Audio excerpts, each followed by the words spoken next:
it's so funny because it's like everybody says, "Oh, you're such a villain. You're such a villain," and you can't think about a character like that. I never think about a character like that. You're your character's advocate. You're your character's best friend. You can't. I know people tend to paint those characters with sort of this, broad brush, this swath of color, but there are reasons that people do things, and those reasons are what interests me. What is their psychology? What is their past? What is their background? How have they lived before that leads them to make them be this person that they are now? And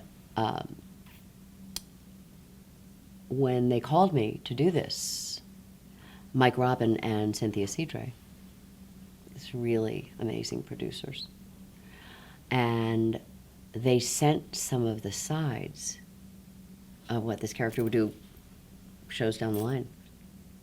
I said, I have to play this character.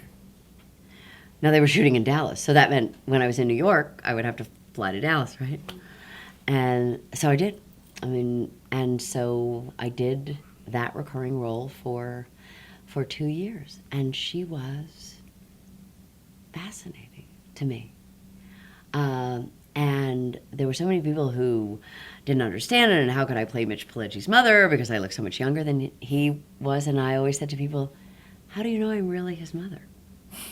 And so, of course, that kind of intrigue would, excite people, and they would talk about that. But, and I would say to people, didn't you ever see Angela Lansbury and Lawrence Harvey in Manchurian Candidate? I think she was only maybe 3 years older than he was at the time. But there was this richness of character that they wrote for me to do that was so exciting for me. And it was something that I really hadn't played before. And that I had, every character that I play, it is essential that I look inside of myself to see the characteristics. I do believe that we all have all kinds of characters inside of ourselves, and we have narrowed ourselves down to one personality in order to get through the world, because if you had, thank you, Sybil, party of 16, right?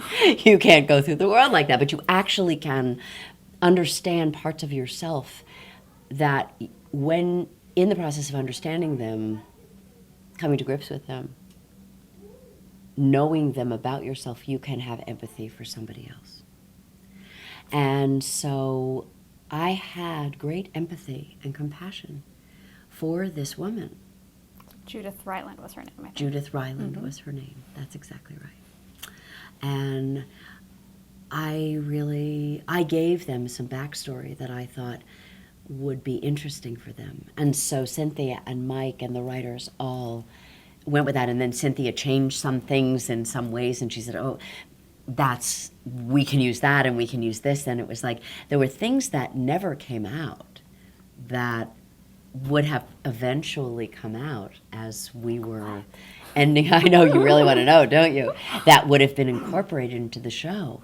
But what happened because of that was that there was this richly layered, not just a woman who was a villain, but someone who was operating in a way that was driven by her conscious mind as well as her unconscious mind. And I think we all are. It's like Herb says so many times, Freud said 100 years ago that consciousness is an extraordinary event, not an ordinary event.